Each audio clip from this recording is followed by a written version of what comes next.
Doucement, doucement, doucement. Il y a d'abord le regard, ensuite la main sur l'encolure pour faire connaissance. Quetzal est une jument de 8 ans qui a des problèmes d'aplomb comme un humain.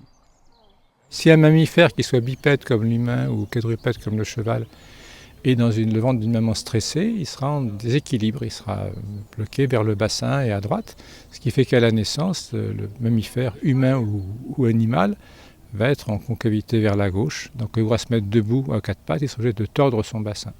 Donc on trouve tous les humains avec un bassin tordu, une jambe plus courte que l'autre, et la plupart des mammifères avec un bassin tordu et un problème d'aplomb sur les quatre pattes. Quand j'ai détordu son bassin, là j'ai relâché toute sa zone de stress donc il avait installé pour arriver à tenir debout.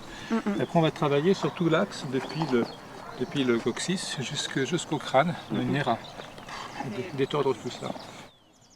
Le geste de l'ostéopathe va dérouter le novice, mais il ne s'agit ni de traction ni de manipulation douloureuse. Voilà. Et ça c'est bon maintenant, ça a changé. Le bassin c'est bon maintenant. Ce geste finalement c'est d'accompagner le bassin pour qu'il trouve une mobilité qui convienne à la position quadrupédique.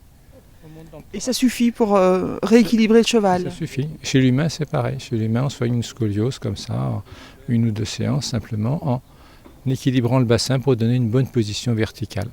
Je suis étonnée par la douceur. J'avais la notion de plus de traction en fait dans les séances d'ostéopathie. L'ostéopathie animale est de plus en plus utilisée, elle est même enseignée à l'école de vétérinaire de Nantes.